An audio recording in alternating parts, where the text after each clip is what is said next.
আজকে আমরা দেখাতে চলেছি আদাবাড়িঘাট নদী সম্পর্কে কিছু কথা বলবো এবং আদাবাড়িঘাট নদীর এই যে আদাবাড়িঘাট ব্রিজ আছে এখানে এবং বিভিন্ন স্যান্ডবার সম্পর্কেও আছে, সেগুলো সম্পর্কে কিছু দেখাই।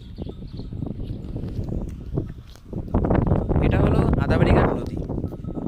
এটি একটি অনেক পুরনো নদী এবং এইদিকে বর্তমানে এখন জল আছে প্রচুর, কিন্তু তাও বর্ষাকালে যেরকম জল হয় সেরকম অতটা পরিমাণে জল নেই। সেই কারণে ওইদিকে অনেক ধরনের স্যান্ডবার দেখা যাচ্ছে। যখন বর্ষাকালে প্রচুর বর্ষার জল হয়, বৃষ্টি হয়, তখন এইসব সব জলে পরিপূর্ণ হয়ে যায়। তো দেখতেই পাচ্ছ যেরকম এখানে কিছু অনেক নৌকো পড়ে আছে, কিন্তু এই সব নৌকোগুলো আগে অনেক ইউজ করা হতো।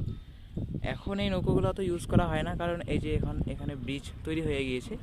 পরে আমরা উপর থেকে ব্রিজটাও দেখাবো। আগে যখন এই বৃষ্টি ছিল না, তখন এখানে এই নৌকো দিয়েই নদী পারাপার করতে হতো মানুষের, এবং মানুষের খুব অসুবিধে হতো। যেরকম নদীর ওই পারে এই ব্রিজটি সিতাইয়ের সাথে সংযুক্ত। কুচবিহার ডিস্ট্রিক্টের দিনাটার সাথে সিতাইয়ের সংযোগ করেছে এই ব্রিজ। এবং আগে যখন সিতাইয়ের ওদিকে যেতে হতো তখন মানুষ এইসব ব্রিজে করে নদী পারাপার হতো, এবং তাদের অনেক মানুষের বিপদও হতো এবং অনেক ঝুঁকি সম্পন্ন ছিল। তাছাড়াও যখন জল অনেক বেশি হয়ে যেত তখন অনেক সময় বাঁশের ছোটো ছোটো ব্রিজ তৈরি করা হতো, টেম্পোরারি ব্রিজ। সেই সব ব্রিজে করেই মানুষ যাতায়াত করতো। কিন্তু এখন সেই সব অসুবিধা মানুষের সম্পূর্ণভাবে চলে গিয়েছে বললেই হয়, এবং অনেক পণ্য পরিবহন এসব ক্ষেত্রে এখন এই ব্রিজেরই মানুষ সাহায্য নেয়। এছাড়াও এখানে যখন জল কম থাকে তখন এখানে বিভিন্নভাবে চাষাবাদ করা হয়। যেরকম এখানে ধানের চাষ করা হচ্ছে, এই যে ছোটো ছোটো ধান গাছ, এগুলির থেকে ধান হয়ে গেলে মানুষকে বিক্রি করে দেওয়া হবে। এছাড়াও এখানে অনেক পশু টশু চড়ে, পশু টশু ঘাস খায়, গরু ঘাস খাচ্ছে। এছাড়াও অনেক মানুষজন এখানে যেরকম ছায়ায় বসে আছে এরকম। তাছাড়াও যখন জল বেশি হয়ে যায় যাতে মানুষের কোনো অসুবিধা না হয়, এবং এই নদী তো অনেক বড় নদী, এই নদীর জল যাতে লোকালয়ে চলে না যায় সেই জন্য এখানে অনেক বাঁধের ব্যবস্থা করা আছে, এবং সেটি পাকা বাঁধই রয়েছে। এবং এই বাঁধ সচরাচর ভাঙেও না, বা এই নদীর ফলে সেরকম কোনো বন্যাও হয় না। তো এখানে তো এতটুকুই দেখা যাচ্ছে। এছাড়া এদিকে আছে কিছু দেখাচ্ছি। এই যে এই পাশে দেখতে পাচ্ছ তোমরা নদীটা আছে, কিন্তু নদীর ডান দিকে এখানে একটি জলাধারের মতন নির্মাণ করা হয়েছে, যেখানে যে এখানকার স্থানীয় বাসিন্দারা বিভিন্ন ধরনের মাছ চাষ করে এবং চাষ করে তাদের জীবিকা নির্বাহ করা হয়। এই যে দেখতে পাচ্ছ এখানে ওরা মাছ ধরছে এখন। এই যে এখানে মাছ চাষ করে এবং সেই মাছ তুলে সেগুলি বিক্রি করে তাদের জীবিকা নির্বাহ করে থাকে। এখানেও অনেক পাথর টাথর দিয়ে বাঁধের মতো নির্মাণ করা আছে যাতে পার ভেঙে না যায় এবং জলাধারটি নষ্ট না হয়। এই যে, এবং এই নদীটি এদিকে সোজা চলে গিয়েছে। এখানেও অনেক ধরনের আমরা স্যান্ডবার দেখতে পাচ্ছি, দূরে অনেক স্যান্ডবার। ওদিকে যাওয়া এখন সম্ভব না, ওদিকে যেতে গেলে আমাদের নদী পার হয়ে যেতে হবে, সেটা তো আর সম্ভব না এখন। তাই আমরা আপাতত নদীটা এখান থেকেই দেখাচ্ছি।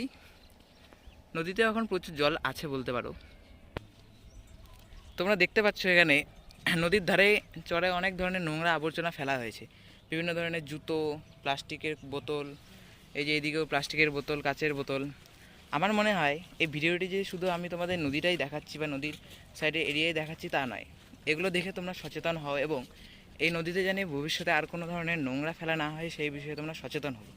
কারণ এই ভিডিওটির উদ্দেশ্যই হচ্ছে যাতে ভিডিওর মাধ্যমে ভবিষ্যতে এই নদীতে তোমরা নোংরা আবর্জনা ফেলা বন্ধ করো, এবং তাতে এই নদীটাকেও পরিষ্কার পরিচ্ছন্ন থাকবে। কারণ বর্তমানে জলের খুবই অভাব, পানীয় জলের খুবই অভাব দেখা দিবে কিছুদিন পরে।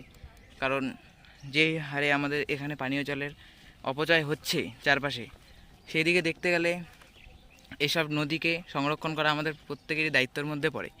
তাই এসব নদীর এই যে দেখো এদিকে কত নোংরা ফেলা হয়েছে, এইসব নোংরা যাতে না ফেলানো হয় সেদিকে আমাদের সকলেরই নজর রাখতে হবে। তো তোমরা সেদিকে সচেতন হবে অবশ্যই। এই যে দেখো আমাদের ওইদিকে ভিডিও করতে করতে এদিকে মাছ তোলা হয়ে গেছে। ওই দেখো ওখানে মনে হচ্ছে এটা অন্যরকম কোনো মাছ ধরার প্রক্রিয়া, সেটা ঠিক আমি 100% শিওর নই, তবে তাই তো মনে হচ্ছে। এছাড়াও এখানে এরা জাল দিয়ে মাছ ধরছে, এই যে দেখো। এবং এখানে অনেক বক, অনেক পাখি জলের উৎসের জন্য এখানে চলে এসেছে।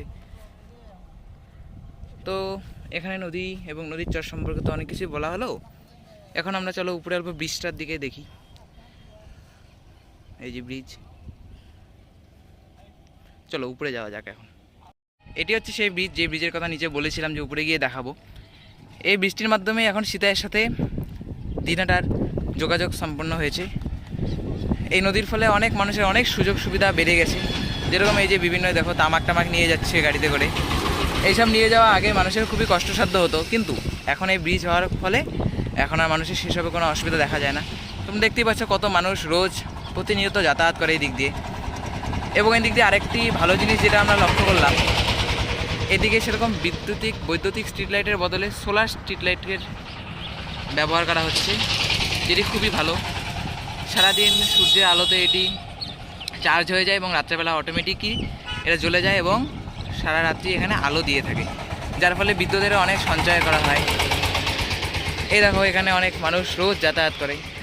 এছাড়াও এখানকার বিভিন্ন ছোটোখাটো দোকানও দেখা যাচ্ছে, যার ফলে ছোটো ছোটো মানুষরা অনেক এখানকার স্থানীয় বাসিন্দারা জীবিকা নির্বাহ করে থাকে। এই যে দেখো দোকান, অনেক বয়স্ক মানুষরা দোকানের ভিতরে বসে আছে এবং তারা এখানে বিস্কুট এবং ভাজা টাজা এইসব বিক্রি করে তাদের জীবিকা নির্বাহ করছে। এছাড়াও এখানে তো অনেক সিটি রিক্সা এগুলো আছেই, এগুলোর মাধ্যমে অনেক লোক যাতায়াত করে। তো এখানে আমরা যেটা জানতে পারলাম যে এই ব্রিজটি তৈরি করতে আনুমানিক 150 কোটি টাকার মতন নাকি খরচা হয়েছে, সেটা আমরা জানতে পেরেছি এখান থেকে। এবং এই যে আমরা উপর থেকে দেখতে পাচ্ছি এখানে নিজে যে বলেছিলাম ধান চাষ করা হয়, এই যে এখানে দেখো সব ধান চাষগুলো দেখা যাচ্ছে। এছাড়াও যে নদীর চর, এই যে স্যান্ডবার বালু, অনেক সময় এদিক থেকে বালু সংগ্রহ করে নিয়ে যাওয়া হয় বাড়ির কাজে ব্যবহার করার জন্যে এবং অন্যান্য অনেক কনস্ট্রাকশনের জন্য এখান থেকে বালু নিয়ে যাওয়া হয়। এই যে তো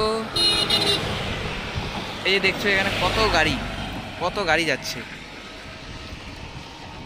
তো এই বলে আজকে আমার ভিডিওটি শেষ করছি। ভিডিওটি ভালো লাগলে সবাই অবশ্যই লাইক এবং কমেন্ট করবেন। Bye bye.